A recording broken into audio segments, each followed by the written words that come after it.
Welcome back, friends.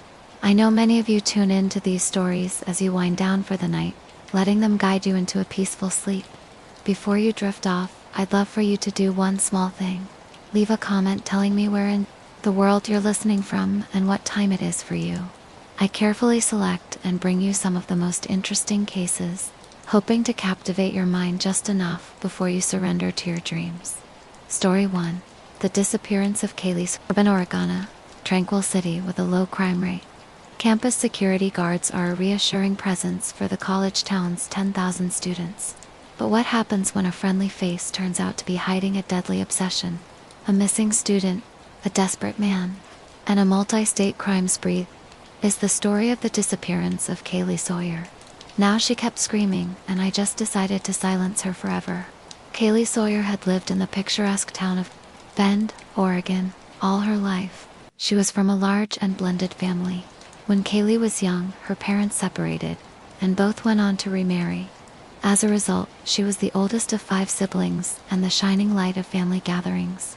She was also an enrolled member of the Cheyenne River Sioux tribe of South Dakota, the great-granddaughter of Chief Joseph Fairbairn. In 2016. At the age of 23, Kaylee was working as a dental assistant at Opry Dental. She had also re-enrolled at Central Oregon Community College and was living near campus with her boyfriend of 2 years, Cameron Ru. Her parents could see her having a future with him, and that future looked bright.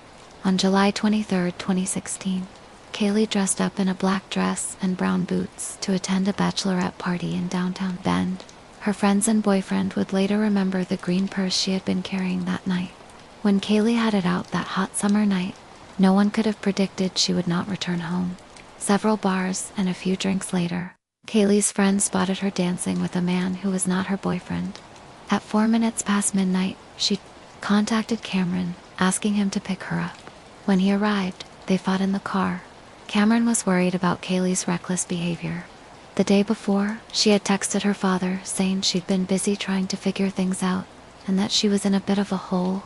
The fight escalated, and when the couple arrived at their apartment at 12:14 a.m., Cameron suggested Kaylee take some time to cool off. He went upstairs to wait at their apartment while Kaylee took a walk, something she had done countless times before when things had gotten heated. It was a safe neighborhood. He had no reason to think she wouldn't be back a few minutes later, calmer and ready to talk things through. But by 12:24 a.m., Kaylee had not returned. Worried, Cameron went downstairs to look for her. She was not there, and at 12:30, he texted her asking, "Where are you? Please come home and talk to me."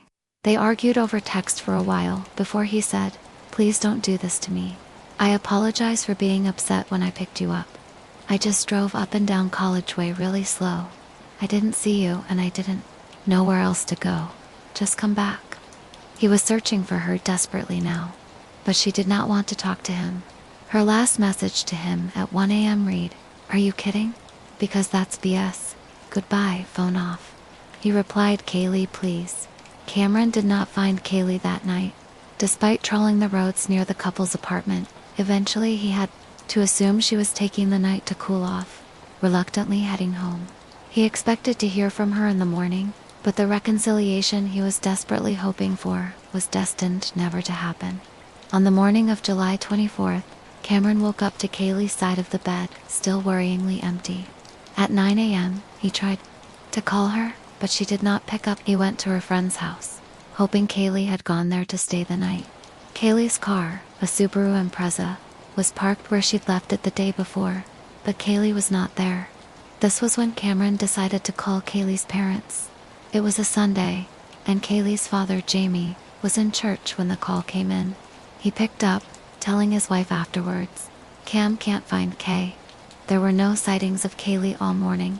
Her phone kept going to voicemail, and even her mother, Julie, could not get hold of her, something highly unusual in the close-knit family. In the early afternoon, Cameron made the decision to call 911, double quotes 911. "This, can I help you? Hi. I'm not sure if this is quite the right number to call. Last night I got home from the bars with my girlfriend and she got upset at me and ran off. Mum, and I chased her and wasn't able to find her, and I still haven't heard from her. Her phone's off." I called all her family and they haven't heard from her. So I'm wondering what you recommend I do. We can put it in a call and we can have officers or deputies I'll look for. Okay? Where was she last seen at? College Way. Alpine Meadows apartment complex. It's like at the top of College Way. It was like 1 o'clock in the morning. I guess she said her phone is about to die, and then I couldn't get a hold of her after that. Haven't heard from her since. Okay? Any idea where she would go? Or I don't know. Although I figured she'd go where her car was, to her best friend's or her mom's. And I've been over to both. Talked to her dad, and I just haven't heard anything from anybody knowing us. Okay, does she go to like a job that she needs to be at that she missed or anything like that? Not today. She has work tomorrow. At Opry Dental. Okay? And any diagnosed mental or physical health issues? No, none that I know. However, Julie told police Kaylee had a history of epilepsy, suggesting she was an at-risk person. This meant that the police might treat her case with urgency, rather than waiting a day or two for Kaylee to return of her own accord. Can I help you? Kaylee had had just one seizure many years earlier, and the condition was well managed, but Julie felt no guilt about exaggerating. She knew in her gut that something sinister had happened to her daughter. The first 48 hours are the most critical for locating a missing person. Julie's mother's instinct told her something was very wrong. As the search for Kaylee Sawyer continued, Julie would sadly be proven right. The police talked to Kaylee's family, friends, and Cameron, as her boyfriend and someone who had argued with Kaylee the night of her disappearance. Cam was under the spotlight, but officers soon ruled him out. Lieutenant Devin Lewis believed that Cam truly had no idea where she was. Next, they spoke to the stranger Kaylee had danced with in the bar. Had she snuck back to meet him after her fight with Cameron? It was a tantalizing theory. The man admitted to flirting with Kaylee, but he insisted he hadn't seen her again after. She left the bar, with no leads and no firm suspects. The police were stumped. Perhaps Kaylee's disappearance really was her own choice. Was she taking a few days away to figure things out, as she'd told her father? The test, they decided, would be to wait and see if she showed up for work the next day, dedicated to her job as a dental assistant. If Kaylee had missed today, the police and her loved ones could be sure that she was in trouble. As the morning of Monday, the 25th of July dawned, so did the horrible realization that Kaylee was still missing. That very same morning, another Oregon woman woke up to a horrifying revelation. Isabel Ponce Lara was a rookie cop who'd spent an ordinary weekend with her husband, Edwin Lara. Lara was a security guard for Central Oregon Community College. He'd got home in the early hours of Sunday morning from working his night shift as a campus safety officer. They went to church together, where he seemed quiet and showed her less affection than normal. She asked him what was wrong, but he didn't explain. She guessed it was just the normal stress from work, and didn't question him further. They stopped by Pizza Hut and watched Netflix at home. Then he suggested they go out to see a movie in Bend. The only strange detail she noticed, other than him being withdrawn, was that he had the windows on the car cracked open this whole time, up to when they were going to the movie. Anything stand out to you? You know what I just thought about? Right now. He had the windows cracked open, and he never did that. Okay? And I asked him about that, and he said, "Oh, it's hot." The next day, however, things changed. She suspected nothing wrong until he disrupted their morning routine.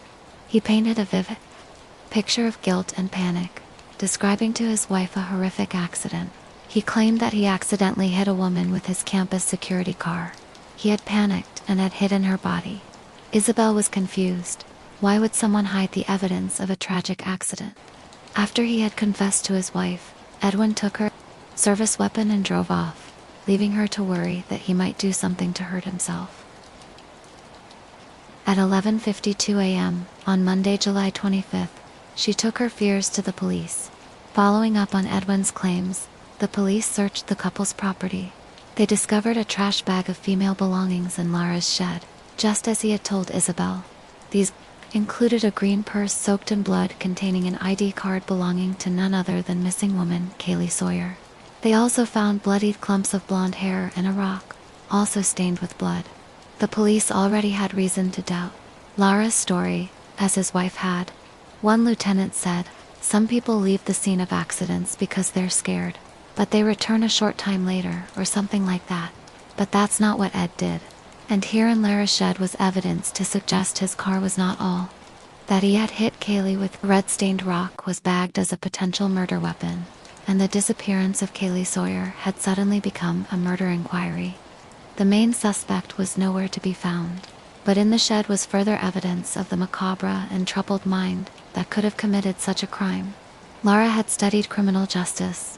Propped against the wall of the shed was a college psychology project, a graphic informational poster on the railroad killer.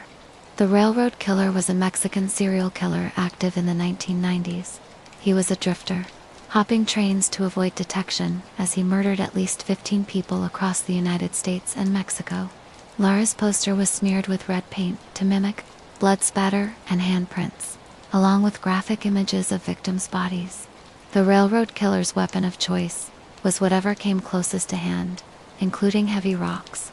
It was a chilling parallel with the way police now believed Kaylee Sawyer might have died, and a hint of her suspected killer's fascination with murder. Police returned to Isabel to learn more about Edwin Lara's character. They asked if he was a drinker, had anger issues, or had ever been violent. She told them that she and her husband had stopped drinking when they went back to church, and that Lara had never been violent towards her. However, Lara had been having an affair. He had family in California and had been seeing a woman there. While Isabel was in the police academy, according to Isabel, he had begged for her forgiveness and they were working through it. Lara's co-workers told a more sinister story. At work in security at the community college, he had showed nude photos of himself and his mistress to his colleagues and reportedly had a fascination with dead bodies. This made one female cadet so uncomfortable that she refused to ride in a car with him. Isabel, however, wanted to keep him close. After she learned about the affair, she went on several ride-alongs with Lara at his work. He usually drove around alone in the campus security car. He showed his wife areas around town that were out of the way, hidden from public view. He knew the back roads of the area intimately. By this point, the police knew that they were looking for Kaylee's body, and with this new information, it was clear he could have hidden her anywhere. It was a lead on locating her remains, but even more urgent was finding the killer himself. And the police had no idea where he could have fled to. Edwin Lara knew he was in trouble. The story he had told Isabel was not holding up, and even if the police had believed it, he'd still be guilty of a crime. He went on the run, and his desperate attempts to remain free led to a crime spree that sowed terror across 2 states.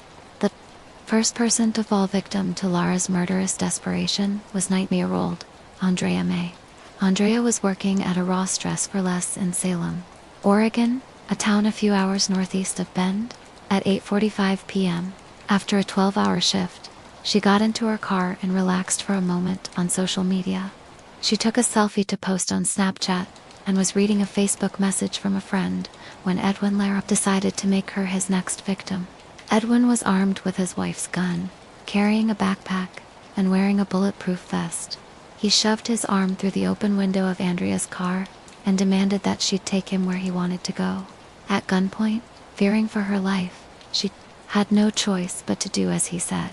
He told her he had been waiting in the parking lot for a while, waiting for a woman he could carjack. He had spoken to a pregnant woman who had brushed him off, boasting to Andrea, "Little does she know what I could have done to her." He claimed to be a cop, telling Andrea, "I don't know if you heard what happened to the girl I just killed." Gone was the tearful demeanor he displayed for his wife. His violence was now a source of notoriety and even pride. After an hour, Lara told Andrea to pull over because she was driving too fast. He handcuffed her to the gear shift and drove himself. Terrified that he would be stopped for speeding, they continued for several hours until they reached a motel in southern Oregon. He forced her to pretend to be his girlfriend, holding her hand, threatening that he'd kill both her and the motel clerk if she didn't act as though everything was fine. She'd visibly begun crying, but the motel clerk noticed nothing wrong and allowed them to check into the motel. In the motel room, he handcuffed her to the bed frame and forced her to swallow sleeping pills. She tried her hardest to stay awake, terrified that he would assault her while she slept. Suddenly, her phone alarm sounded. Lara panicked. sure someone was calling Andrea to find out where she was. She thought quickly. She told him she had an STI and that the alarm was to remind her to take her medication. After that, he didn't touch her, but he did become increasingly paranoid about helicopters being sent to find him. He left the motel, taking Andrea with him as a human shield. She was out in the open once again, but was Andrea any safer from assault or even murder at the hands of her abductor? They were soon to meet Edwin, Lara's third victim.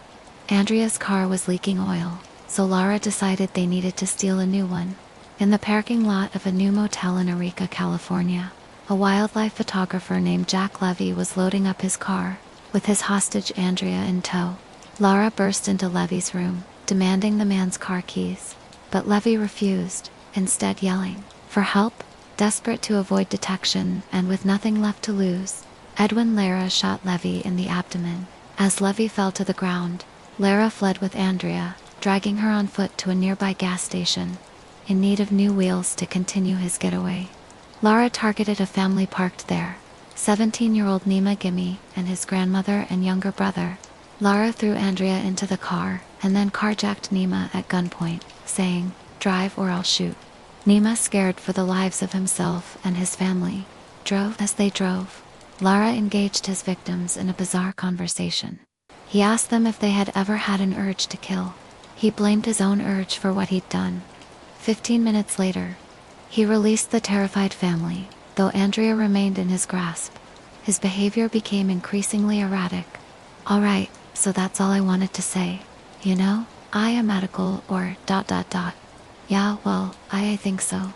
I'm going to need my inhaler. I forgot my inhaler at home." "Edwin, how fast are you going?" "I'm going about 120 miles an hour. "About 120 miles an hour? Yes. Can you slow down?" "Well, I want to make it there quick. That way I can turn myself in." "Well, if the officer sees you, that we just don't want you to speed away from anything. If you can stop and just give yourself in, it'll probably be easier." "Well, there's an officer behind me right now." "Okay, they see you. We're talking to him. They see you." "Yeah, she's seeing me. I think it's a she. She's right behind me." "Okay, the officer sees you, and are you able to safely stop?" "Yeah, I can stop, but not right now. I'll stop in Corning." "What's the difference from stopping now and Corning?" "I just don't want to stop right here in the middle of the road. You know, putting myself in danger and putting everybody else in danger. More in danger, I guess. You know, they won't there, they're aware. I'll let them know, they won't. But if you can stop slowly, they just don't want you to run. They think you know trying to run or anything." "Okay, Edward, do you have any weapons with you?" "Yeah, that's what I was going to say. I do have a gun on me. I am not going to flash the guns, but you tell them not to shoot me. I don't want to die." "Okay, you stick by your word. I'll let them know." "Yeah, I'm not. Yeah, I'm going to let him know. You know, don't hurt Andrea. You know, she's a nice girl. You know, don't hurt her. I'm actually just calling my family is to say bye to them. So once I'm done calling all my family, then I'll turn myself in." "Okay, we can get a hold of your family if you want. I already called. My wife, I called a lot of people already. I am wanted for the death of R. Kaylee Sawyer at Bend, Oregon. I just want to say that it was an accident. So I worked for campus public safety there, and she was really drunk and I didn't see her and I run her over, okay? And then, after that, you know, I just, she was still breathing and then she was screaming and I just decided to silence her forever. Just, you know. I know, this is being recorded and, you know, I just want to say to the family of Kaylee that, you know, I am sorry. I am sorry for what I did to her, and in time, I will tell them where the body is. You know, I will get that way she can rest in peace. Do you want to, let me know, or just have this recorded where it is?" "No, I remember." "Okay, so I mean, hopefully the police officer doesn't shoot me, you know, and I'll survive, you know." Yeah, he tried to use both Andrea and his knowledge of Kaylee's whereabouts as leverage to protect himself. "Hello. Yeah, hi Andrea. Are you okay? You don't need any medical or anything. No. Okay. So Edwin, where's his gun at? Does he have it still? His leg? I don't know. Can you see it? He said he had it between his leg. Is he stopping? Yeah. He is stopping. Okay. Make sure your hands are up too, and stuff. I know you're on the phone right now, but just hold your hands up so they can see your hands too. Okay? I'm going to stay on the line with you until the officers get there. Okay? And you're going to be okay, Andrea. Does he have his hands up? Yeah, he does have his hands up. Okay? They tell him to make sure that he can't. He said he can't hear. Do I get out or tell him we're letting the office know that he can't hear? He's already walking towards them. He's walking towards them. Tell him to make sure he holds his hands up. Yeah, he is. Tell him to turn around and no, don't walk towards him. That he can walk backwards towards him. I can't. He's too far, okay? And if you want to do the same once he gets out and stuff, just turn around and back up. Walk backwards towards him. Don't walk facing them, okay? Do I stay on the line with you? Once you get out, I'll go ahead and disconnect the line once you get out. Can you see? Do they have him in custody already? They're putting the cuffs on him right now. Put the cuffs on him. Yeah. Okay. I'm going to hang up and get out, and you walk backwards towards him with your hands up. Okay. Okay, Andrea. It's going to be okay. Finally, the operator convinced him that the police would not hurt him, so he stopped his car. And at 7:01 a.m., Tuesday, July 26th, he was taken into custody. After a terrifying crime spree across 2 states and nearly 24 hours, 5 of his 6 victims were alive to tell the tale. Jack Levy was in hospital in critical condition, but he would go on to make a full recovery. Kaylee Sawyer had not been so lucky. But I want to get on first. Okay, so here's what I know about this. Hear me out, sir. We can't change what happened, the 3 of us in this room. Man, people will care more about what happens right now than what happened before. So, we know that you've been talking to some people, etc., right? And because we have different jurisdictions, I can assure you that right now the DAS office is working on allowing us to take you back to Oregon. Okay? But they're still working on that, okay? So in the meantime, we need to consider some things, okay? If this information gets to other people that, you were like, hell yeah, I'm going to tell you, but only until I get what I want. They might, try to think of this about something different than what it is. They worked to gain his trust. I don't think you're a bad guy, right? I think that things have sprung completely out of control. Sir, am I right? Okay, but that being said, you know from your training and your education, that we have a massive load of resources right now dedicated to one thing, and that's to serve the victim's family, okay? And they need that right now. And so I need you to remember that it doesn't matter so much about what happened, it's what you do now, and you know this. The man finally indicated the location on a map. Police sped toward the scene, and on July 26th, 2 days after she went missing, the body of Kaylee Sawyer was discovered beside a highway in Oregon. A tragic update to bring to you tonight. In the disappearance of Bend resident Kaylee Sawyer, police now say they found a body, and they believe that to be Sawyer's body. Now Edwin Lara has been arrested yesterday in connection with this. Edwin Lara is a 31-year-old Redmond resident currently employed at COCC, working as a part-time campus public safety officer. We've recently learned that Lara's wife, Isabel Ponslera, as I mentioned, is a Bend police officer, who yesterday morning reported her husband's potential involvement in this. At the medical examiner's office, it was determined she had been killed by blunt force trauma. The condition of her body was so horrific that the police advised her family not to look at the autopsy photos. In a car Lara had abandoned in Salem moments before kidnapping Andrea, the police discovered 2 notes in chilling handwriting. Lara had described where he had killed her and written another note that read, "This note is to say I'm sorry for taking her life, to her dad. I'm sorry, to her mom. I'm sorry. It was an accident. She screamed and I had to silence her. My intention was not forever. To my wife, I'm sorry. I will forever love you."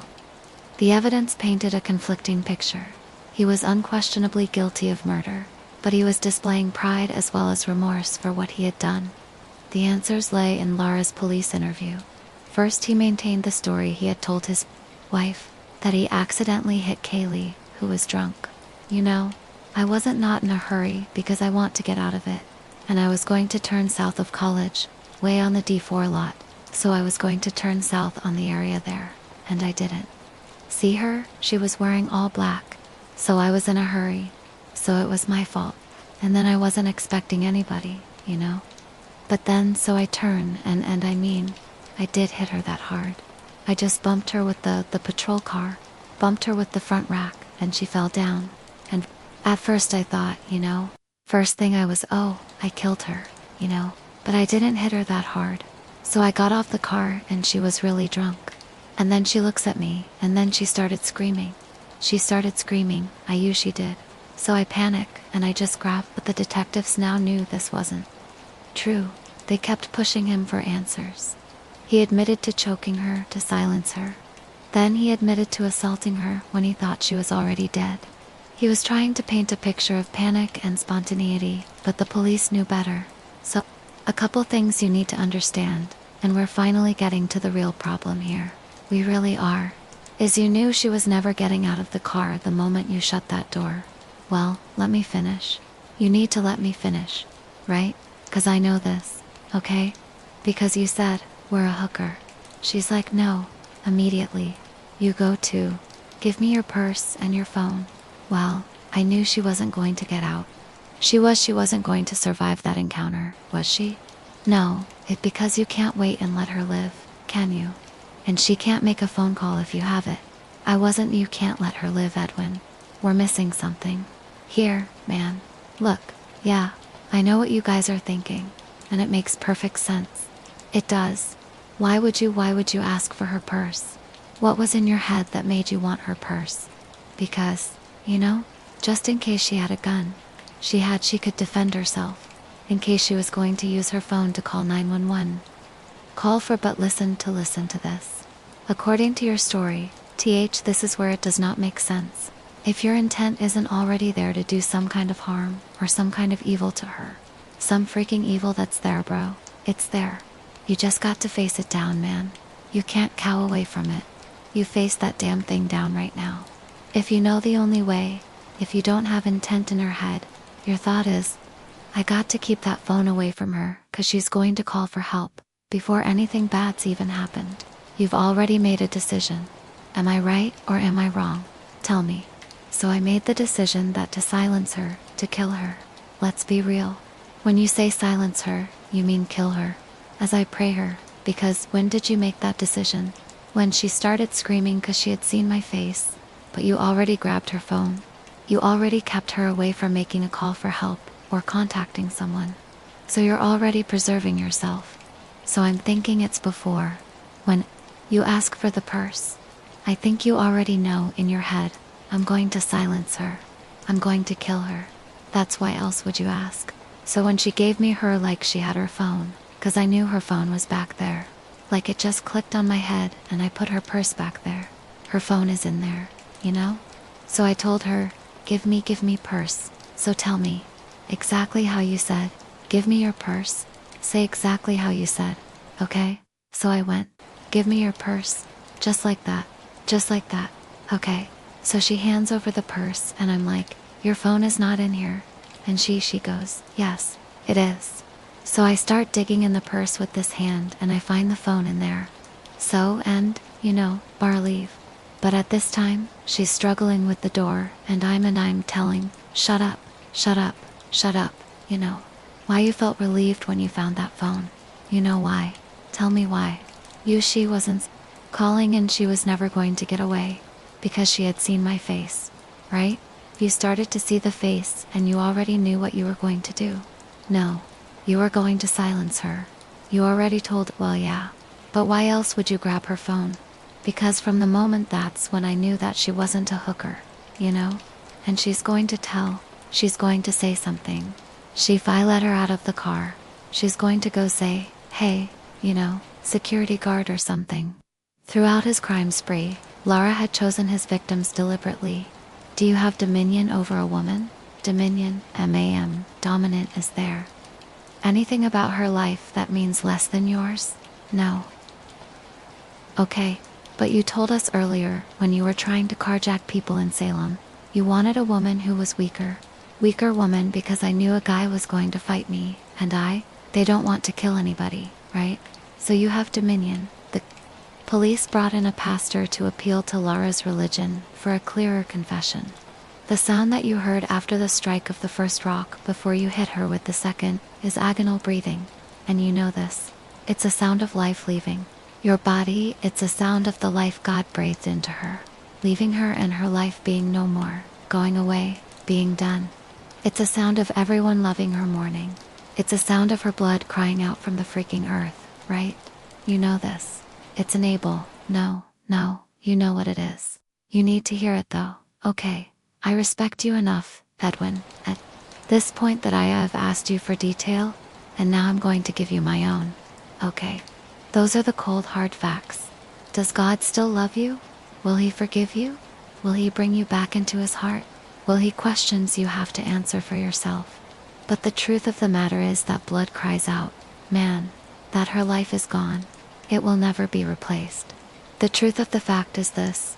What you mistook for a hooker was an absolute angel, was the apple of her mom and dad's eye, was the breath that they breathed, that they spent and cultivated all their life raising and growing, and she is gone, forever. Finally, Laura cracked. He confessed to the horror that lay inside him, the urge to kill. I think throughout my life I have struggled with somehow the urge to kill, but what has helped me not develop that, in a sense, that's when I married my wife. It kind of dissipated because I have something to look forward to. Before that, I didn't have nothing to look forward to. Is this addressed to Dad? Yeah. The last one is the Okay. I think it would play pretty well on recording if we read this out loud. I might too, sure. Show some of your emotion. Might show me to read it. I would love you to read it. Thank you, sir. I've been trying to ask Kaylee for forgiveness, but I don't think her soul hears my cry, because God doesn't allow the devil to talk to angels. However, I know Kaylee hears you, and if you find it within your heart, please ask her to forgive me. I know that I will spend the rest of my life asking God to forgive me, but I don't think he will. Sir, this is directly to her dad. I'm not sure what your name is, but I know for a fact that you loved your daughter. I read something that you were desperately looking for her, and that touched the little heart I have within me. I say a little heart, a little bit, because a man like me don't have a heart. A man like me doesn't deserve the job I had, and I will never have it again. To COCC, no one has to pay for my evil doing. Every officer on the campus are great, men and women. I am sorry to my community. I am sorry because I failed you. I am sorry for wearing the badge. In the early hours of July 24th, Kaylee Sawyer had walked away from the apartment she shared with her boyfriend and came upon Laura's campus security SUV, labeled for public safety. In a peaceful town like Bend, she would not have felt afraid. Getting into the car, it's unknown why she did, but it was the last tragic decision she would ever make. Inside, Laura propositioned her, offering her money. When she refused, he took her purse and phone. The car was the only car in the campus security fleet to be equipped with an interior cage like a police car. She could not escape. Instead, she was helpless when Laura choked her into unconsciousness before driving her to one of the dark, less-traveled back roads he was familiar with from his work. When she woke up again and tried desperately to attract attention, screaming and shouting, there was no one around to hear her. Still, Laura choked her out again to silence her. Then he smashed a rock into her head and assaulted her. Believing she was dead, he hit her again and again until he'd killed her. And then he left to clean himself of evidence before throwing her body in a ditch. Kaylee Sawyer had been robbed of her life by a man who had given in to his most evil impulses. All that remained was to get justice for her murder. Prosecutors faced an obstacle. Laura's disturbing confession was ruled inadmissible because of a misunderstanding around whether he had been offered a lawyer or not. But even without the confession, the physical evidence and witnesses were undeniable. Number 1, to have our Kaylee back with us alive and well and pursuing her life. Number 2, I'd wish to have this piece of garbage. The defendant, sentenced to death for what he's done to my Kaylee. And number 3. I wish the court system in the state of Oregon would just hand him over to me and allow me to administer the death sentence. In January 2018, Edwin Lara pleaded guilty to aggravated murder and grand robbery and was sentenced to life without parole. Today I've seen your pain. Today I've seen your eye. Don't have much to say to you at this moment. I have a single prayer.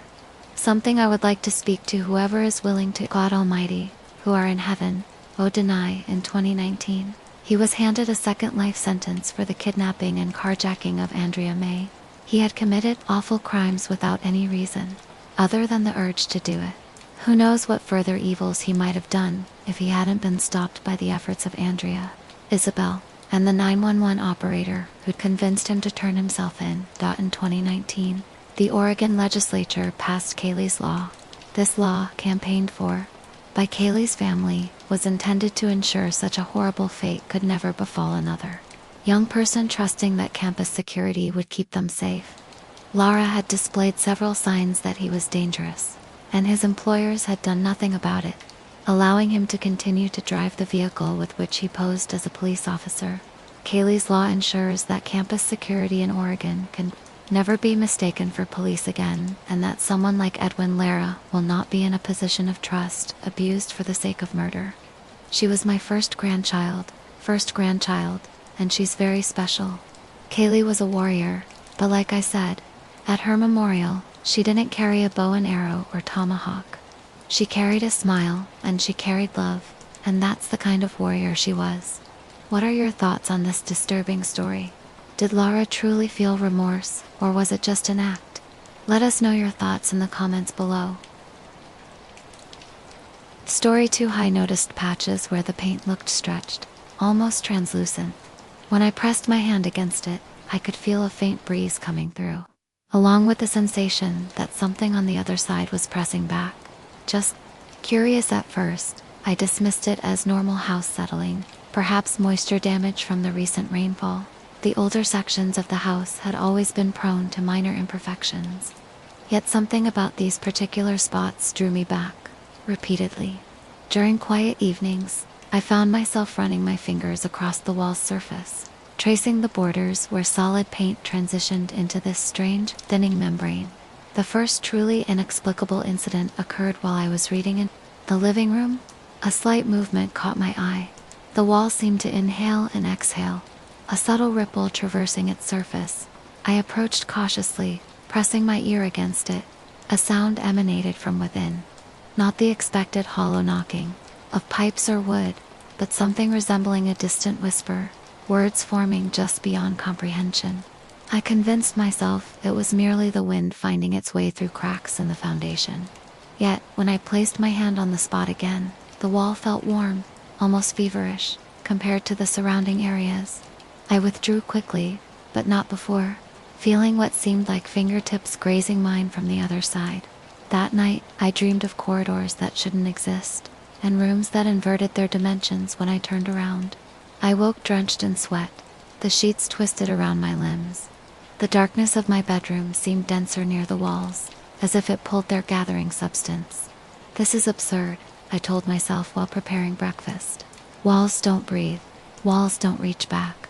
But when I returned from work that evening, I noticed immediately that the thin spots had grown. What had been isolated patches now stretched into elongated tendrils across the living room wall, reaching toward the ceiling in patterns resembling twisted fingers. I documented everything with my phone camera, comparing yesterday's images with today's reality. The progression was undeniable. In areas where the wall had thinned most significantly, I could now see shadowy movements behind the membrane when viewed from certain angles, shifting forms that disappeared when directly observed. The sounds evolved too. What began as whispers transformed into something resembling a muted conversation, conducted in a language just beyond recognition. Words that almost made sense before slipping away like water through cupped hands. I started keeping a journal, noting each change. Day 4. Wall texture resembles skin more than paint. Pores visible under magnification. Day 5. Temperature fluctuations concentrated around thin areas. Cold spots form perfect circles, approximately 6 inches in diameter. Day 6 found strange residue beneath thin spots, powdery substance that dissolves when touched. Smells faintly of copper and something sweet. My rational mind sought explanations.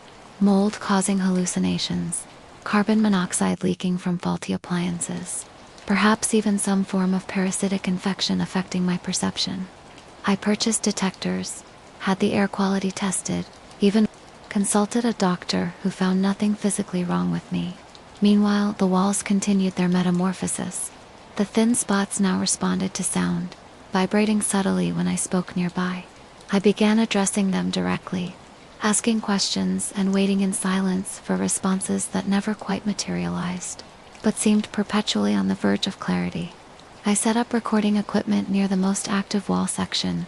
The playback revealed nothing unusual visually, but the audio captured soft, rhythmic noises that matched no known house sound, a cadence almost like breathing, interspersed with what could only be described as clicking. Friends stopped visiting. They complained of headaches, sudden mood shifts, and an inexplicable sense of being watched. One particularly close friend confronted me after a brief visit. "Something feels wrong in there," she said, refusing to step back inside. "The proportions shift when you look away, and the air, it tastes used." I knew exactly what she meant, but could no longer distinguish between normal perception and whatever was happening to me. The walls had become an obsession. Their gradual transformation, the center around which my existence revolved. Then came the night everything changed. I awoke to a sound like tearing fabric, slow, deliberate. The bedroom darkness pulsed with an unknown rhythm. I reached for the lamp, but found my hand caught in something sticky yet insubstantial. When I finally managed to turn on the light, I saw it, a vertical split in the wall. Not jagged like normal damage, but precise, with edges that curled outward like lips parting. From within came not darkness, but a faint luminescence that shifted in color from violet to a deep indigo, and embedded in that glow, partially protruding from the opening, was what appeared to be fingers long, jointed things with too many knuckles. Their skin the exact texture and color of my wall. I should have run instead. I approached, scientific curiosity somehow overriding primal fear. As I drew nearer, the fingers retreated slightly, then extended again when I halted. A gesture almost like invitation. "What are you?" I whispered. The split widened in response, revealing more of what existed behind my walls. Not insulation or wooden beams or empty space, but a corridor extending impossibly far beyond the physical constraints of my house. The luminescence revealed walls lined with what resembled organic material, pulsing, interconnected structures. That reminded me of neural networks, or perhaps vascular systems. Something moved in that impossible distance, a shadow shifting toward me with deliberate intent. I backed away, finally embracing reason, but stumbled against my bed. When I looked up again, a face pressed against the opening, not human, yet unnervingly familiar in its arrangement of features. Eyes too large and numerous, blinked from beneath a shelf of bone where a forehead should be. A mouth opened, revealing not teeth, but cilia that waved gently as air passed between our worlds. It spoke, and somehow I understood. "We have been neighbors for so long," it said, though no sound reached my ears. The words formed directly in my mind. "Your side has thinned, just as ours has. The boundary weakens." "What boundary?" I managed to ask. "Between adjacent realities, your linear world and our folded one. We have watched you through the thinness for so long. Now we can finally reach through." As if demonstrating an arm, or something arm adjacent, extended fully into my room. Its surface rippled with small protrusions that opened like tiny mouths, tasting the air. It reached toward me with unsettling grace. "We wish to experience your dimension properly. To wear it perhaps, you would like to experience ours as well."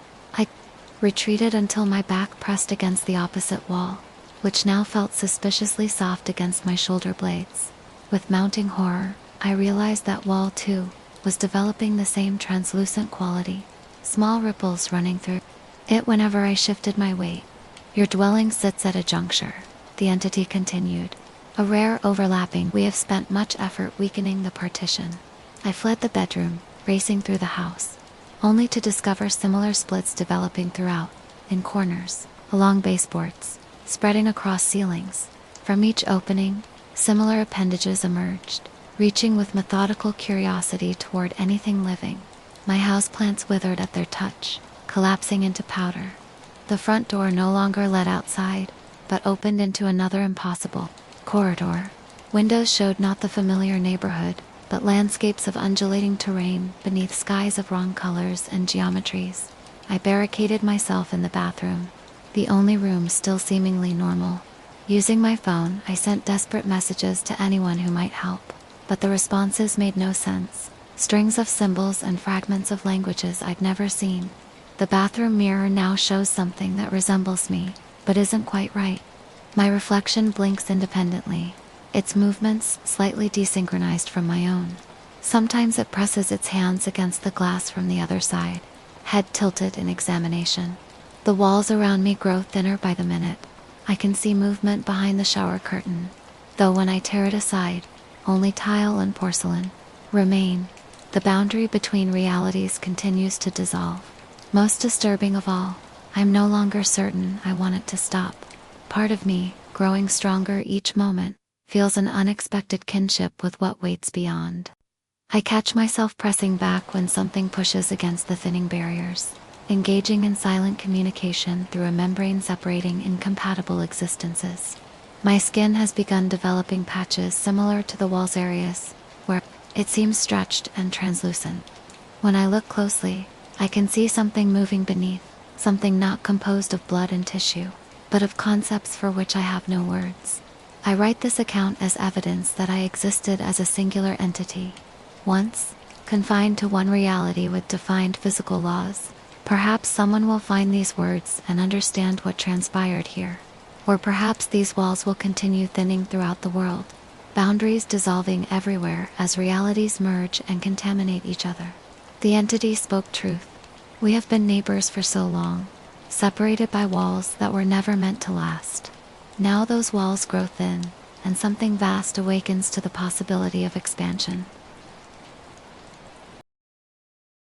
Listen carefully to your home in quiet moments. Press your hand against surfaces that don't feel quite right. You might discover, as I did, that something presses back, just as curious about you as you are about it. And if you notice patches where reality seems stretched, almost translucent, remember, it's already too late to stop what's coming through. Story 3. It started as a faint gurgle after I'd run the water, but soon the sounds formed soft syllables. My name repeated over and over, even when the pipes were dry. The whispers kept rising from the dark hole. At first, I dismissed it as my imagination, the natural tendency of the human mind to find patterns in random noise. I'd been living alone in this apartment for almost a year without incident. The building was old, with its creaks and groans that became familiar background noise to my everyday life. But this was different. The whispers had clarity, intention, and worst of all, they knew me. I tried to ignore it. I'd run the water longer to drown out the sound, but when I turned off the faucet, my name would emerge from the drain, riding on a wisp of air that carried a faint scent of damp earth and something metallic, something wrong. Daniel, it would say, so quietly I had to lean closer to make sure I wasn't imagining it. Daniel, I'm here. I began taking showers instead of baths, avoiding the sink when possible. I brushed my teeth with bottled water at the kitchen counter. But one night, while doing dishes, a plate slipped from my soapy fingers. As I bent to pick up the shattered pieces, I heard it clearly. Daniel, I'm coming up to meet you soon. The voice no longer sounded like water through pipes. It had depth. Now, like someone speaking from inside a narrow tunnel. I dropped the ceramic shard I was holding and backed away from the sink.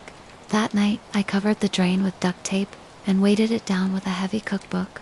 The next morning the tape was undisturbed, but tiny droplets of water formed a perfect circle around it. When I removed the book and peeled back the tape, a small puddle had formed underneath, though the pipes hadn't leaked. The water smelled of iron and dirt. I decided to document what was happening. Perhaps seeing it written down would help me make sense of it. or at least convince me I wasn't losing my mind. I began keeping a journal, noting each occurrence, the time of day, what I was doing when it happened. I recorded the whispers on my phone, but when I played them back, I heard only static with faint rhythmic pulses underneath, like a heartbeat heard through a wall. The documentation only made things worse. Now I was actively engaging with whatever this was, giving it attention. The whispers grew stronger, more frequent. They started coming from other drains. The shower, the overflow drain in the bathroom, sink, even the floor drain in the utility closet I rarely entered. I tried speaking back to it one night. "What do you want?" I asked the bathroom sink, feeling ridiculous and terrified at once. The response was immediate. "To show me what's beneath." I plugged every drain in my apartment. That night, I even sealed the toilet with plastic wrap and duct tape after flushing it repeatedly. The silence that followed was almost worse than the whispers. I felt watched, as though my entire apartment had become an eye, observing my movements. Waiting, I slept poorly, waking to check the drains throughout the night. Near dawn, I dozed off for perhaps an hour. When I woke, I found wet footprints leading from the bathroom sink to my bedroom door. Small, like a child's, but with too many toes. The footprints evaporated as I watched them, leaving no trace, no proof. I began to question my sanity. I set up my laptop to record the bathroom overnight, but each morning the video file was corrupted, showing only fragments of my empty bathroom interspersed with frames of complete darkness. I invited a friend over, Mark, who had known me since college and would tell me honestly if I was unraveling. He noticed nothing unusual about my apartment, laughed when I mentioned the whispers, and suggested I was working too hard. When he washed his hands before leaving, I watched the drain intently, but it remained silent. "See normal plumbing," Mark said, drying his hands. "Maybe get out more, buddy." As he walked toward the door, I noticed a dark smudge on the back of his shirt collar, like a small wet handprint. After Mark left, I ran to the bathroom and ripped away the new tape I'd placed over the drain. "What did you do?" I demanded. "Marked him," came the whisper, slightly louder than before. "So I can find my way back if you leave." The next day, Mark called to tell me he'd been hearing strange noises in his apartment, specifically from his drains. That was enough. I packed a bag and booked a room at a nearby hotel. Before leaving, I filled every sink and tub with water, hoping it would act as a barrier. At the hotel, I slept soundly for the first time in weeks. No whispers, no footprints, no corrupted videos, just blessed silence. On the third day, I returned to gather more clothes. The apartment was exactly as I'd left it, water still filling the sinks and tub, but something was wrong with the water. It was darker, cloudier, and as I approached the bathroom sink, I saw movement beneath the surface. I leaned closer, unable to stop myself. The water rippled slightly, then stilled to form a reflective surface. But it wasn't my face looking back at me. It was something else, wearing my features. Something with eyes too wide and skin too pale, lips stretched in a smile that extended too far across its face. Before I could react, a hand shot up from the water, bone white and dripping, fingers too long and jointed in too many places. It grabbed my wrist with impossible strength, pulling me toward the surface. I braced myself against the sink, fighting against its pull. My skin burned where it touched me, growing numb and cold. With my free hand, I grabbed a nearby bottle of drain cleaner and poured it directly into the water. The hand released me with a hiss that turned into a scream, sinking back beneath the now bubbling surface. The outline of a face pressed against the water from below, distorted and angry, before dissolving into ripples. I ran from the apartment, my wrist marked with a perfect handprint, white and bloodless, the skin dead to the touch. At the hotel, I placed my wrist under hot running water, trying to restore circulation. As feeling slowly returned, bringing with it pins and needles of pain, I noticed something working its way out from beneath my skin.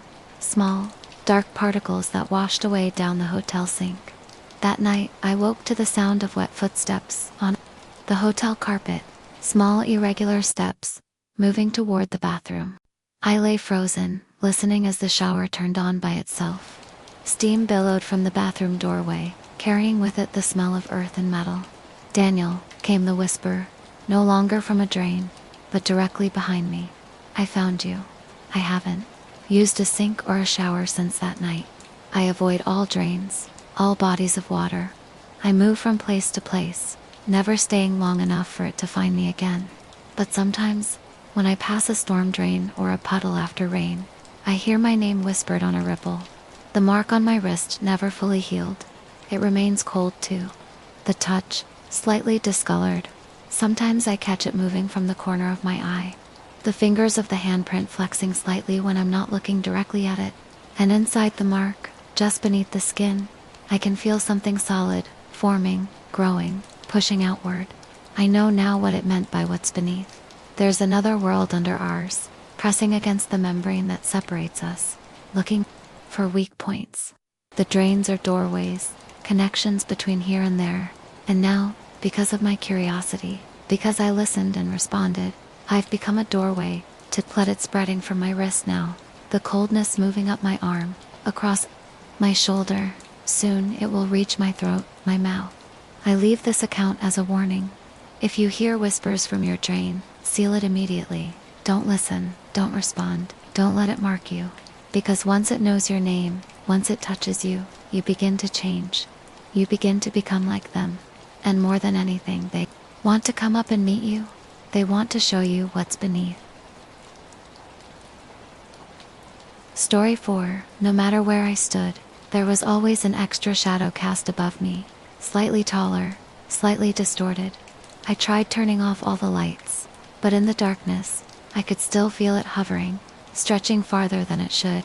At first, I noticed it while reading in my living room, a subtle darkening on the ceiling that didn't match the lamp's position or my own silhouette. I dismissed it as a trick of the light, a minor anomaly in the aging paint.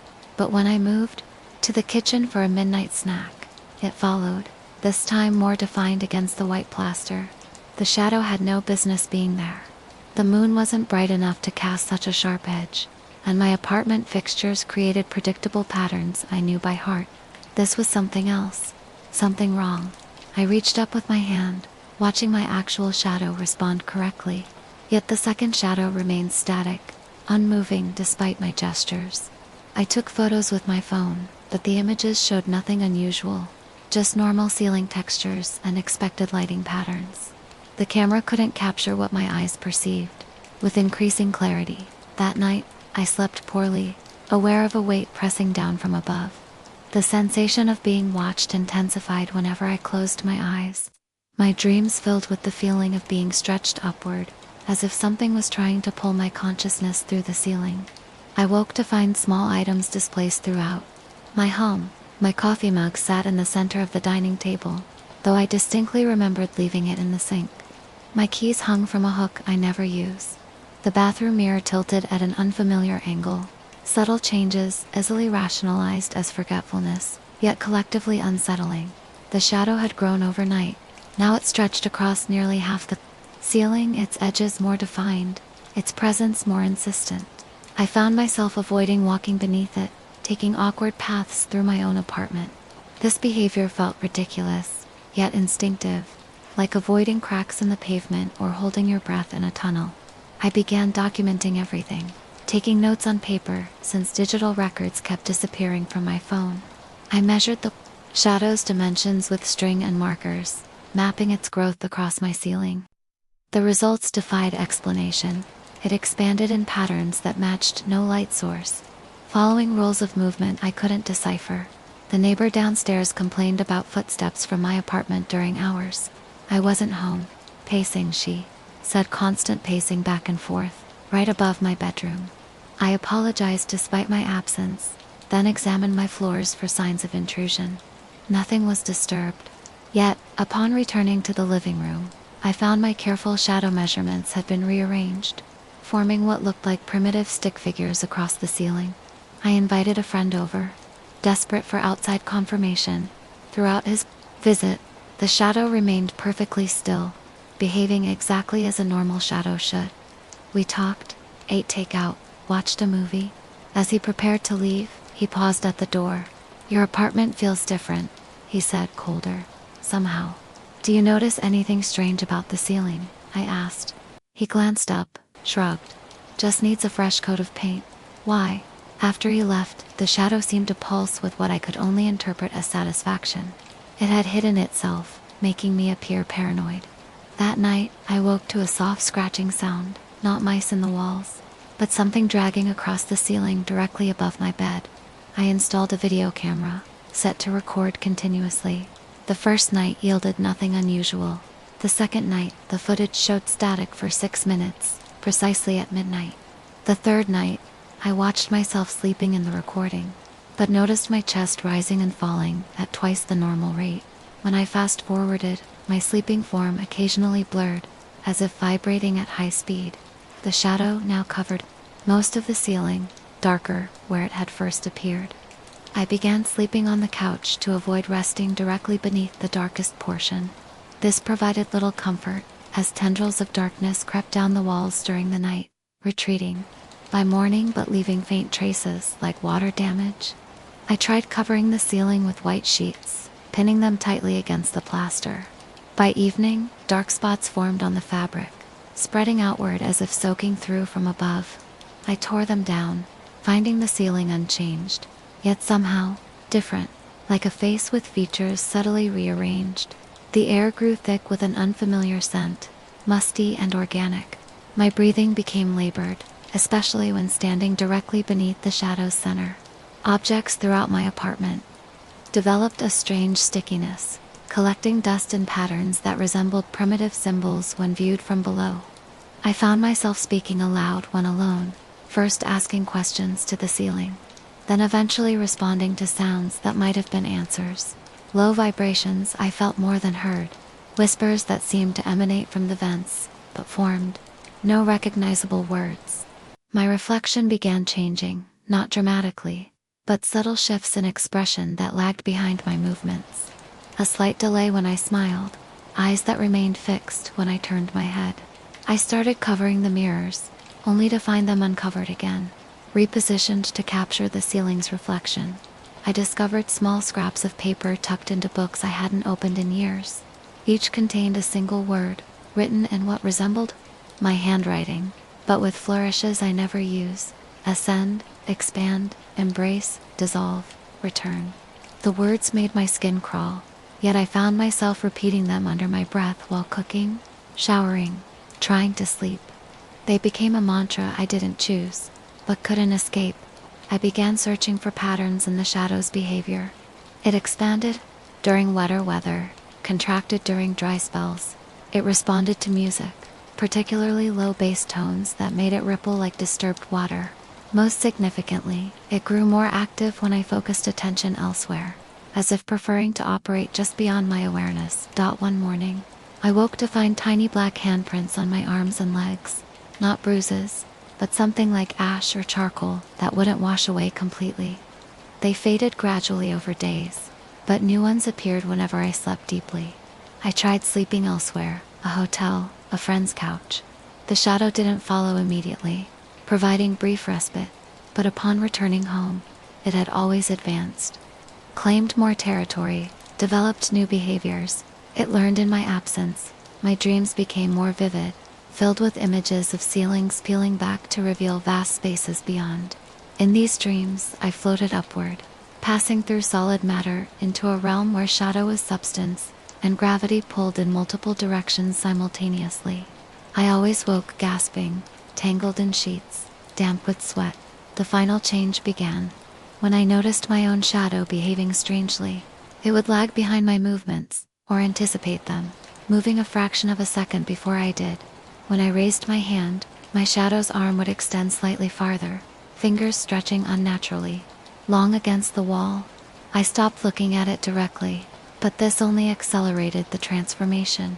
From peripheral vision, I caught my shadow performing independent movements, scratching its head when my hands were still, turning to look at things behind me, reaching toward the ceiling as if communicating with the darkness above. One night, unable to endure more, I packed a bag to leave permanently. As I reached for the door handle, all the lights failed simultaneously. Not a power outage I could see. Neighbors' homes still illuminated through the window. Just my apartment plunged into perfect darkness. In that blackness, I felt a shift in the air pressure, a drawing sensation, pulling upward. My feet lifted slightly from the floor. The ceiling creaked, not from weight above, but from something pulling from below, from inside my apartment.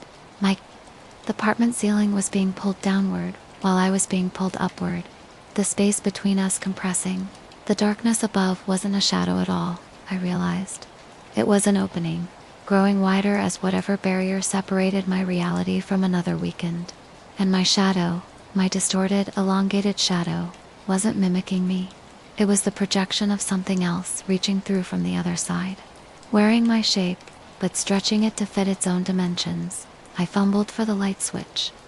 Nothing happened. I struck a match from the emergency kit by the door.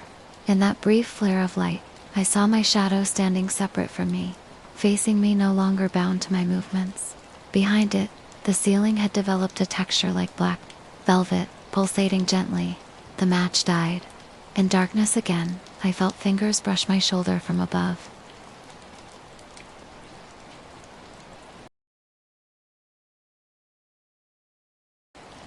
I ran, colliding with furniture, finding the door more by memory than sight.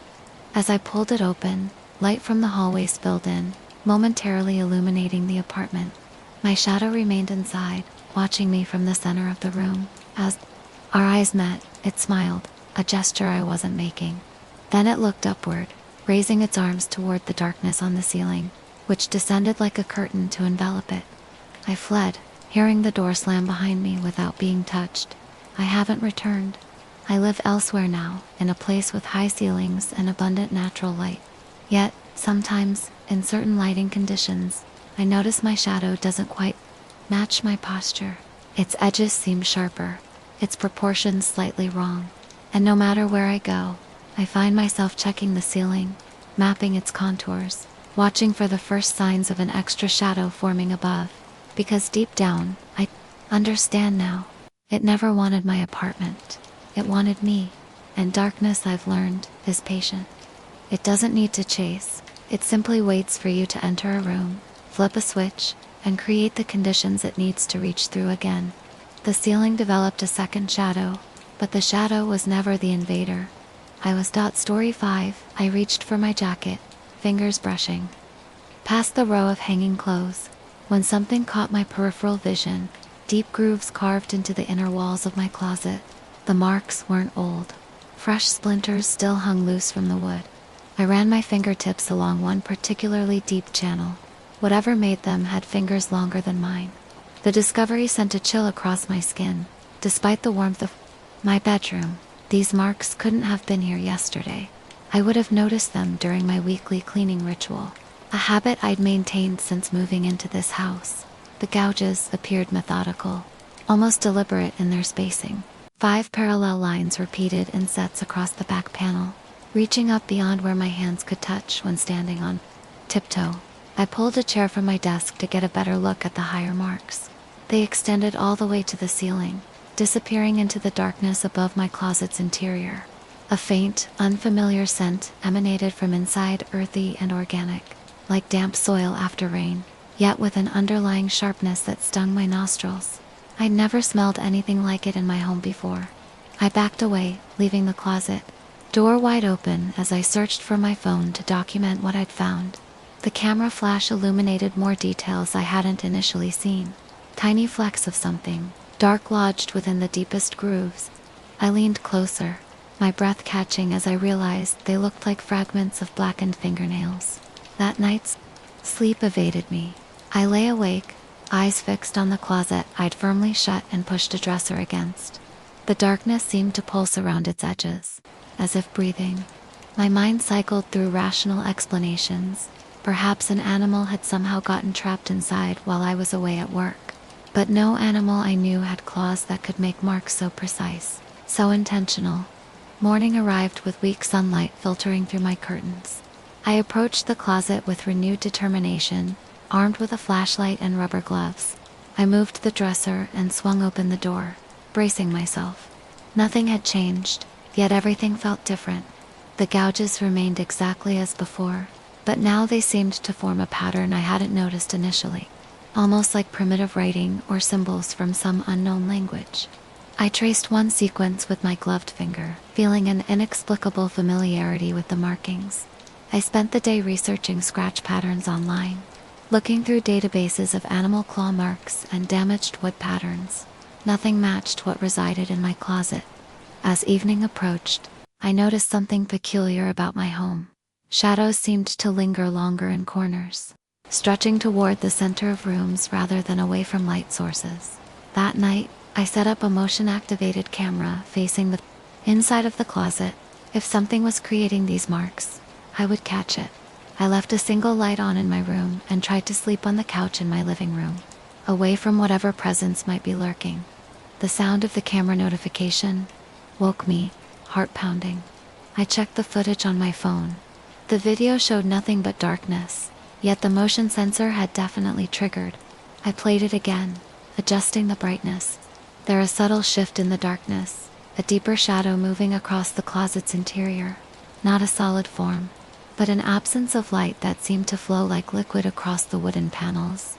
I returned to my bedroom with legs that felt too heavy, too disconnected from my body. The closet door stood open, though I distinctly remembered closing it. The scratch marks had multiplied, now covering every surface inside, ceiling, floor, walls, in overlapping patterns that seemed to vibrate in the dim light. A shudder passed through me as I noticed something else. My clothes hung untouched, but they now carried that same earthy, sharp smell. I pulled one shirt down to examine it and found tiny punctures in the fabric, as if someone or something had been holding it with needle-like appendages. I decided to remove everything from the closet. Each item I touched felt wrong, somehow contaminated. I piled my clothes in the hallway and peered into the now empty space.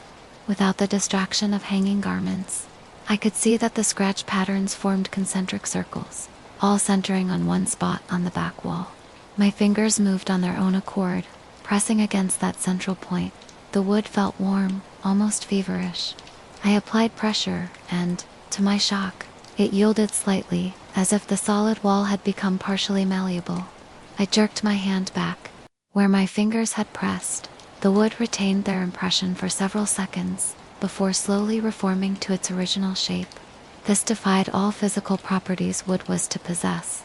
That night I slept in my car, unable to remain in the house any longer. I called a contractor to come inspect the closet the following day, hoping for some structural explanation that would dissolve my growing fear. The contractor arrived early, a stocky man with calloused hands and practical eyes. He listened to my carefully edited story about finding damage in my closet. I watched as he stepped inside with his flashlight, expecting him to react with professional concern to the inexplicable gouges. Instead, he turned to me with confusion. "I don't see any scratch marks here, just normal wood grain.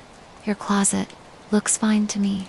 I pushed past him, my disbelief quickly turning to horror. He was right. The walls were smooth, unmarked. The wood showed no signs of the violent scarring I'd documented just hours before. "Are you sure everything's okay?" he asked, concern evident in his voice, as he watched me run my hands frantically over the pristine surfaces. After he left, I scrolled through my phone to find the pictures I'd taken. Each image now showed nothing but an ordinary closet. The video from overnight was gone entirely, as if deleted. That evening, I sat on my bed, staring at the closet. I knew what I had seen. I knew the marks had been real. The contractor's inability to see them suggested something far worse than physical damage to my home.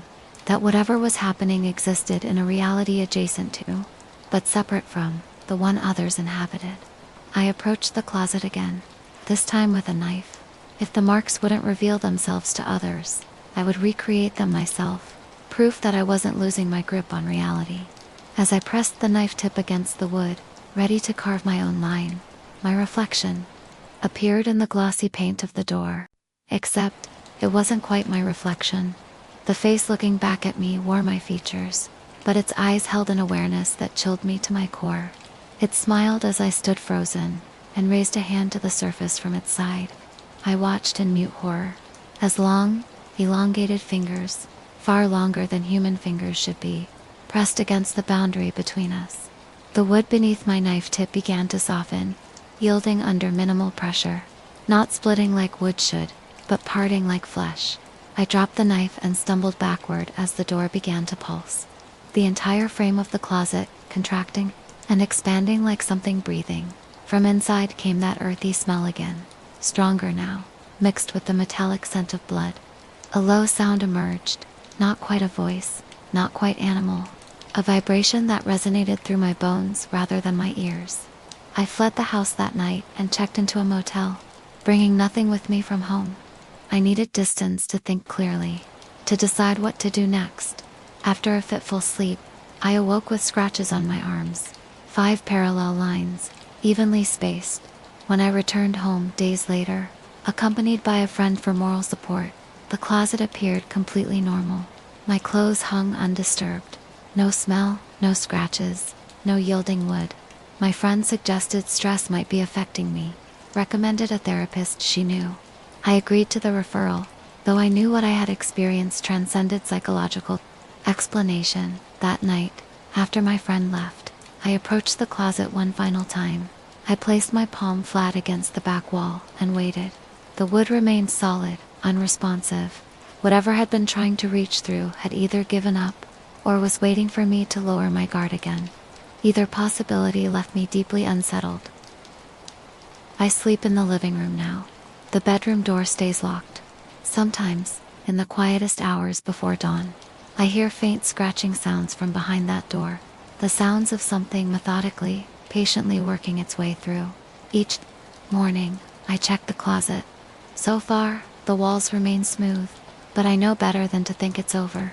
The scratches will return, and next time, I suspect they won't be confined to just the closet.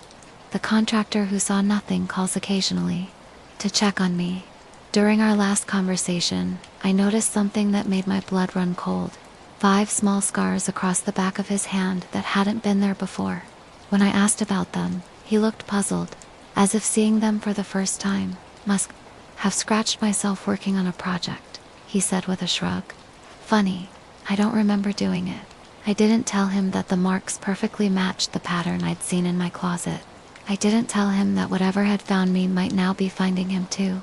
Some warnings only make sense after it's already too late. Yesterday, I found a splinter embedded in my thumb, a splinter I never felt entering my skin.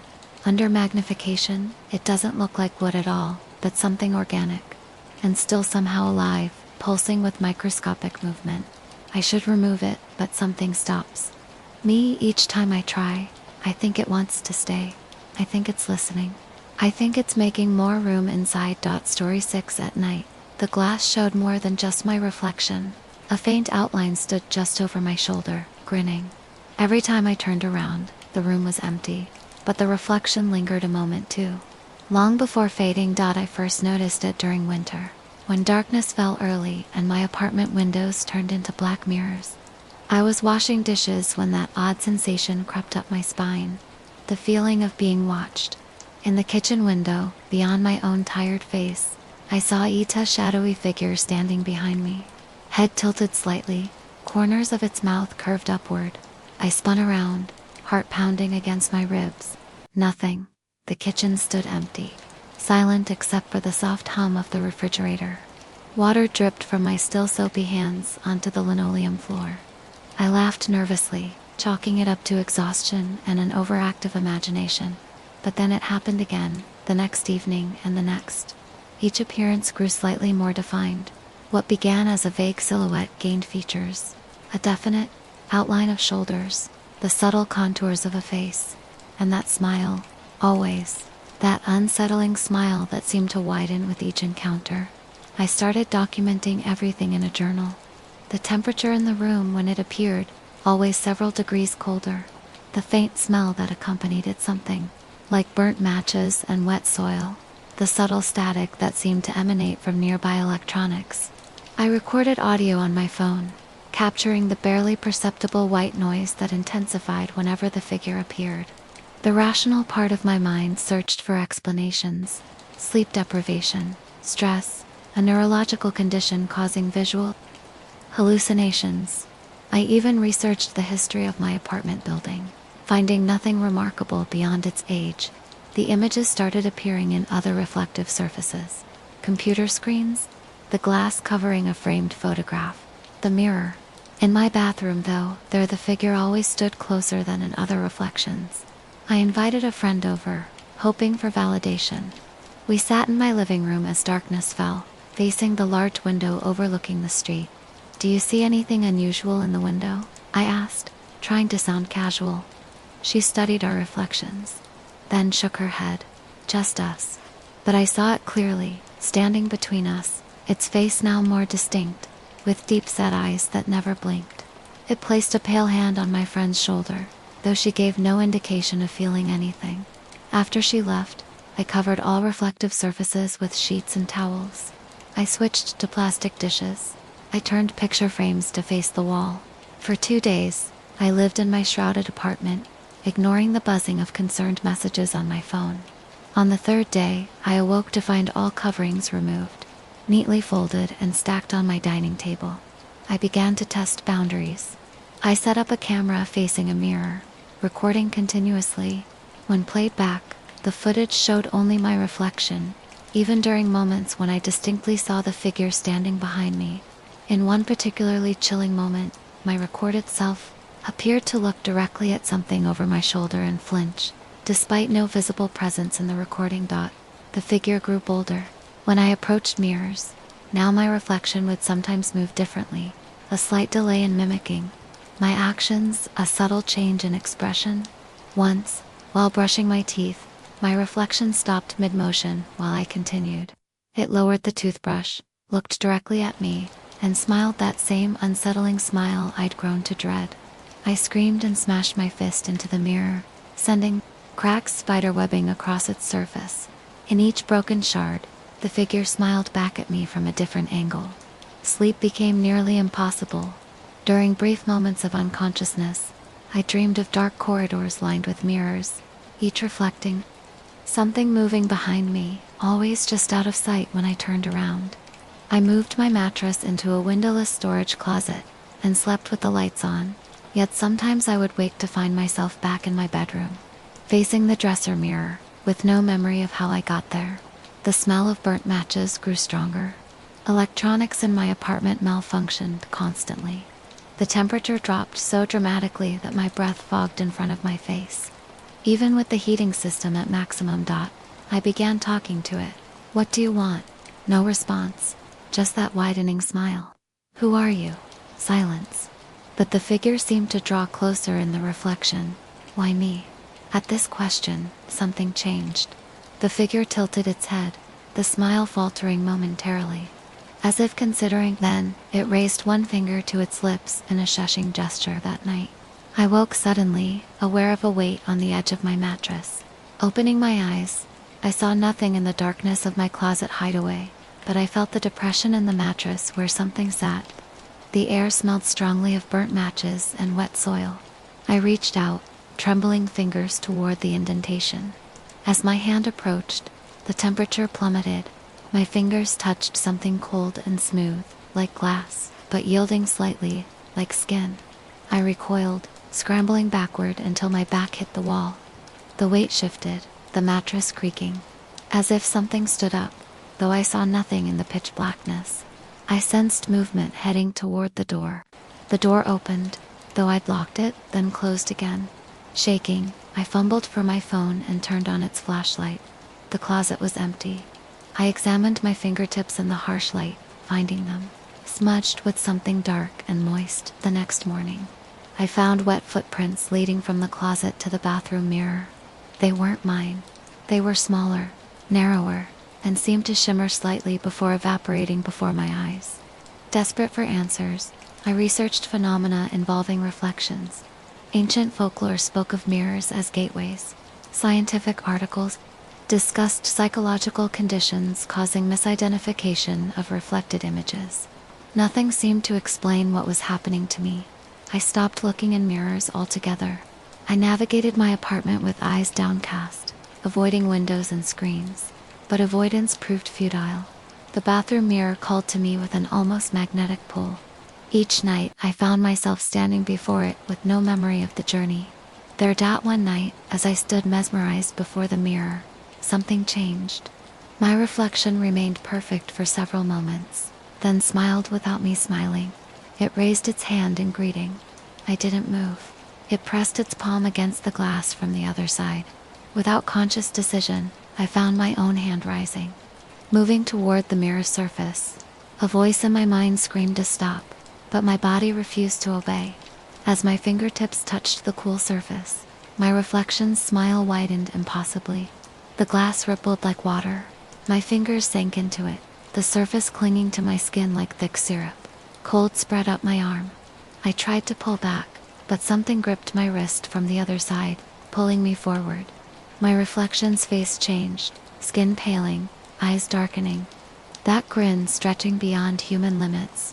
It pulled harder.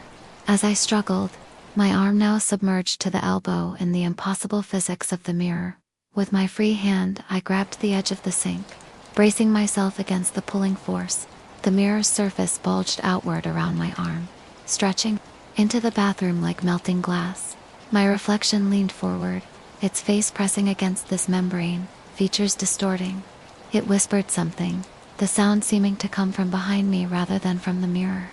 The words were unclear, but the tone carried unmistakable hunger. With one desperate heave, I tore my arm free, falling backward onto the bathroom floor. The mirror's surface settled back to normality, but my reflection remained standing while I lay on the floor. It looked down at me, that same cold smile playing on its lips. Then it turned and walked away, disappearing from the frame of the mirror. I scrambled to my feet and fled the apartment, driving aimlessly until dawn, when courage and necessity finally forced my return. I entered cautiously, armed with a hammer. The apartment appeared normal. Every mirror and window reflected exactly what they should. My shoulders sagged with relief. Had it ended?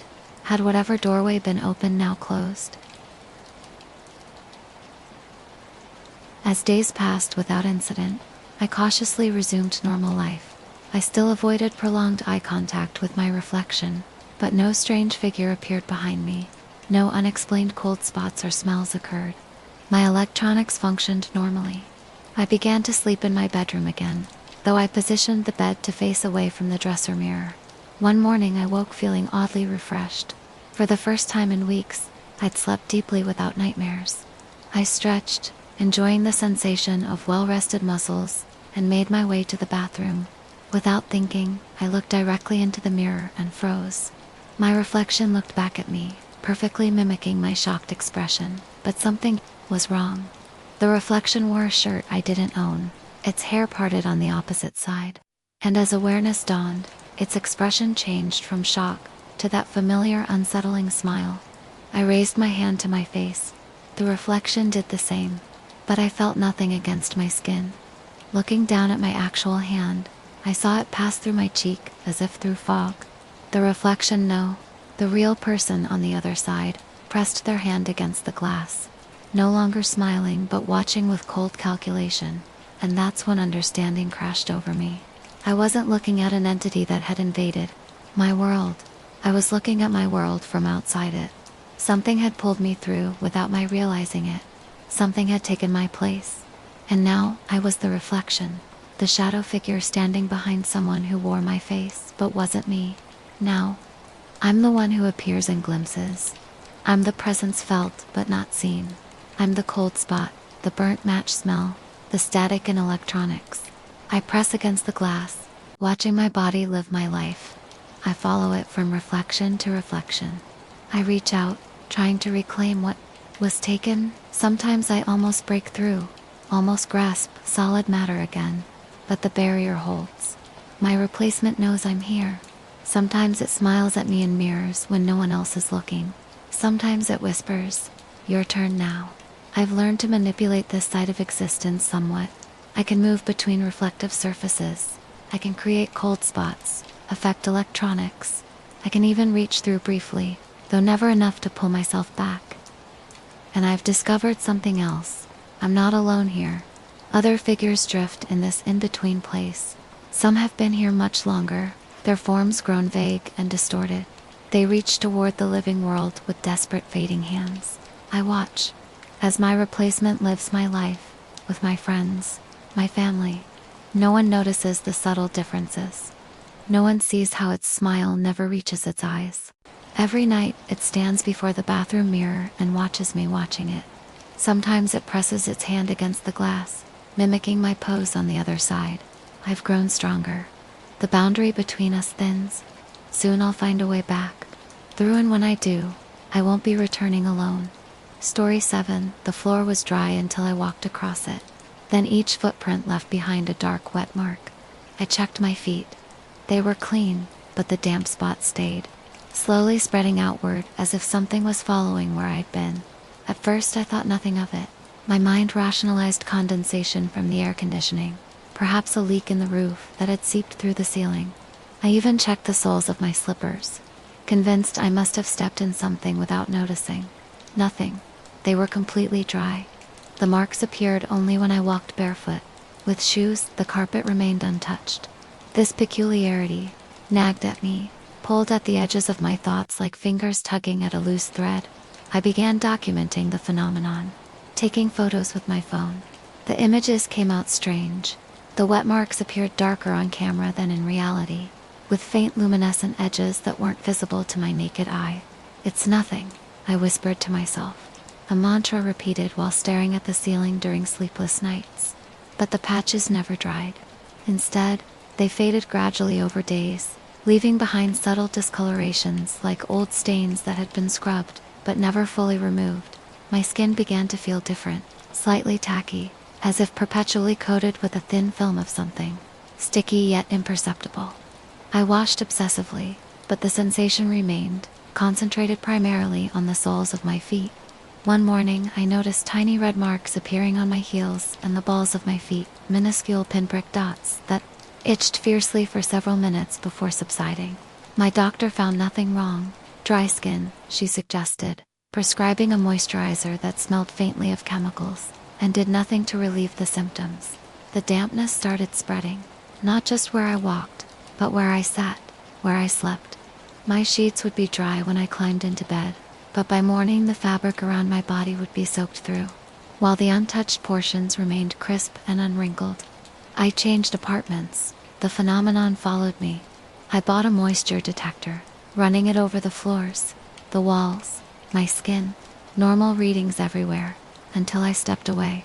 Then the needle would swing wildly into the red zone, indicating impossible levels of moisture where my feet had just been. The damp footprints began transforming.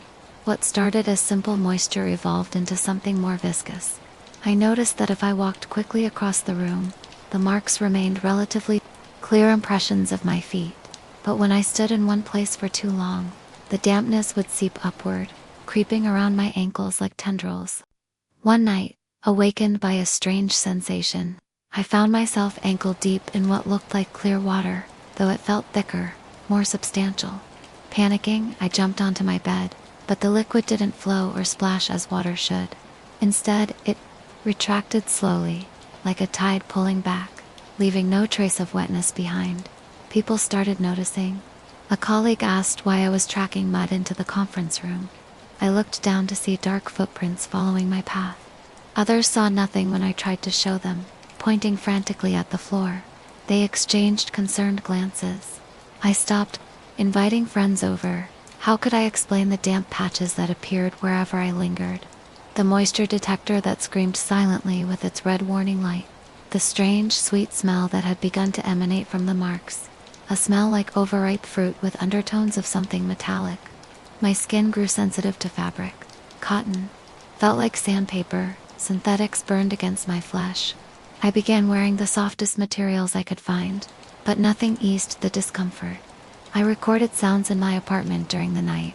The recordings revealed nothing unusual at first, but when played at higher volumes, I detected something beneath the white noise.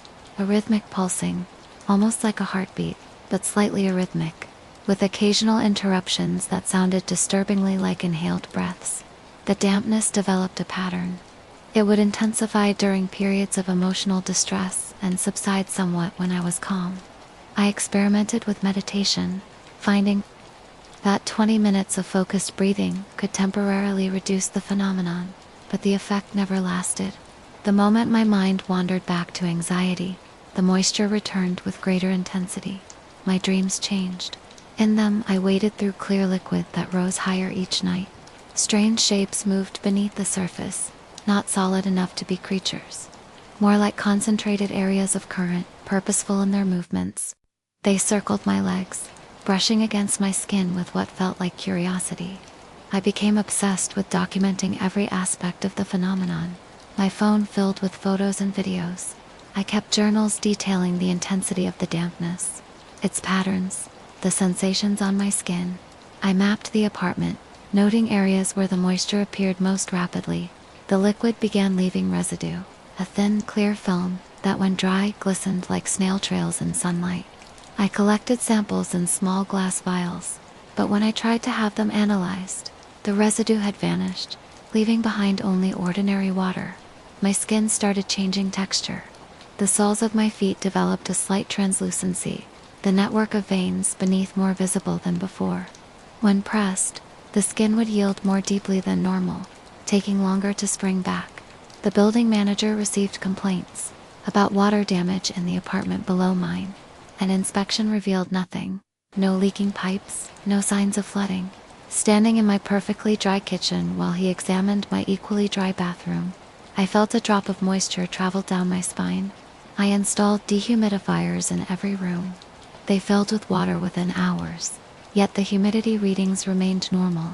The filters inside developed a pinkish tinge after several days of use. My hair became perpetually damp. No amount of blow drying could eliminate the moisture completely. It would return within minutes, as if seeping directly from my scalp. I began sleeping in a bathtub lined with towels that I changed throughout the night. The porcelain contained the moisture better than fabric. Still, by morning, the towels would be soaked through, heavy with clear liquid that smelled increasingly like salt water. The phenomenon intensified when I was near reflective surfaces, mirrors, windows. Even the blank screen of my television seemed to draw the moisture out more rapidly. I covered all reflective surfaces with cloth, transforming my apartment into a dim cave of fabric. One evening, examining my feet under harsh bathroom light, I noticed something moving beneath the translucent skin, a subtle rippling, like tiny waves breaking against the shore. When I touched the area, the movement stopped, only to resume elsewhere.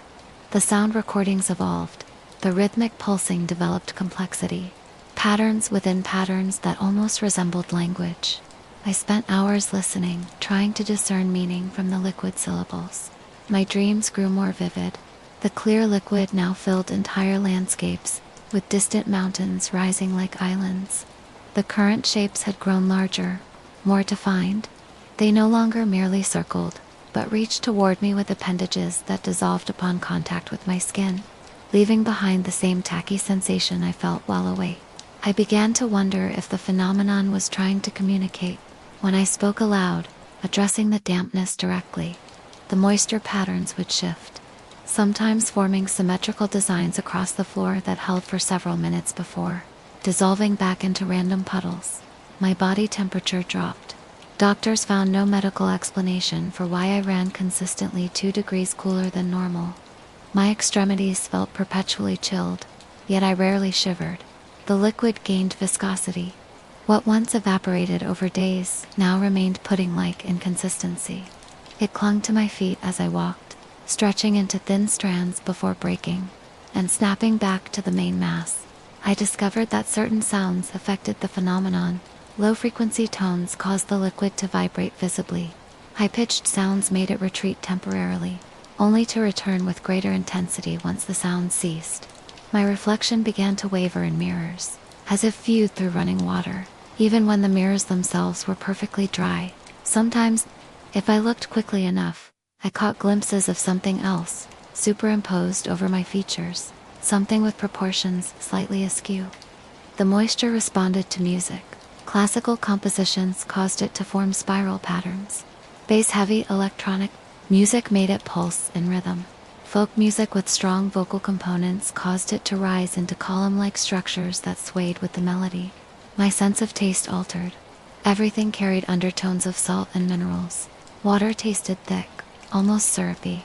Food flavors became muted, as if experienced through a filter. I noticed that photographs of me developed strange artifacts, blurry areas around my feet and hands, sometimes extending upward like spectral limbs reaching toward my torso. Digital photos showed similar anomalies, areas of pixelation that software couldn't correct. The liquid began absorbing color from its surroundings. After spreading across a blue rug, it took on a faint azure tint that lingered for days before fading back to transparency. During a power outage, I discovered the moisture glowed faintly in complete darkness, not enough to illuminate a room, but visible as a soft bluish outline around my feet and hands. The glow intensified when I moved quickly and dimmed when I remained still. My skin developed a subtle iridescence in certain light, similar to the rainbow sheen of oil on water. The effect was most prominent on my palms and the soles of my feet. I found myself growing increasingly comfortable with the moisture. What once triggered panic now felt familiar, almost natural. I caught myself walking deliberately to create patterns, watching with fascination as the dampness followed my choreography across the floor. The phenomenon responded to my emotional state with increasing sensitivity. During rare moments of joy, the liquid would form perfect circles around my feet, expanding outward in concentric rings. When anxious, it would draw inward, becoming darker and more concentrated. My dreams continued to evolve. The vast liquid landscape now featured structures, towers of clear material that caught light and refracted it into spectrums. The current shapes moved with greater purpose, forming complex geometries before dissolving and reforming elsewhere. I began to feel a resonance between my heartbeat and the pulsing rhythm in the sound recordings. They would synchronize for brief periods, creating moments of perfect harmony that left me elated and strangely euphoric. The moisture developed a new behavior. It would occasionally flow against gravity, traveling up walls in thin rivulets before collecting on the ceiling and forming droplets that never fell. My fingerprints began changing, the familiar whirl slowly reorganizing into patterns that resembled ripples on water. A scan at a security checkpoint was rejected, the system unable to match my prints to my identification. I started to wonder if I was dissolving, slowly transitioning from solid to liquid state. The thought should have terrified me. Instead, it brought a strange comfort, as if I were returning to some more natural form. The phenomenon expanded beyond physical moisture. Electronic devices began malfunctioning around me, screens flickering with wave-like distortions. Audio recordings picked up background noise that sounded like distant surf breaking on shore. My vision adapted to see through the liquid that occasionally rose around me. Objects viewed through it appeared sharper, their edges more defined, colors more vibrant. I found myself drawn to water sources, lakes, fountains, even puddles after rain. Standing near them intensified the phenomenon, but also brought a sense of connection, of belonging that I'd never experienced before. The current shapes from my dreams began appearing in my waking life, visible as subtle disturbances in the air, like heat waves rising from sun-baked asphalt. They moved with purpose, always maintaining a careful distance. I no longer try to document the phenomenon. It resists being captured, exists between perception and reality. My journals trail off mid-sentence, ink bleeding into damp pages that never dry. What was once terrifying has become a companion, a presence that follows where I lead, while simultaneously guiding me towards something I can't yet comprehend. The moisture spreads from my footsteps, mapping a journey I didn't choose, but now embrace. Every night I sink deeper into dreams of that vast liquid world. Every morning I bring back more of it with me. The boundary between worlds thins, the current shapes draw nearer. Soon, I think they will touch me without dissolving, and I will finally understand what message the dampness has been trying to convey. I know now that the carpet was never damp. It was merely the first point of contact between worlds, the initial breach in a membrane I never knew existed. And as I walk across what appears to be solid ground, I feel the truth beneath my feet, that everything is fluid, everything connects, and I am merely flowing back to where I belong.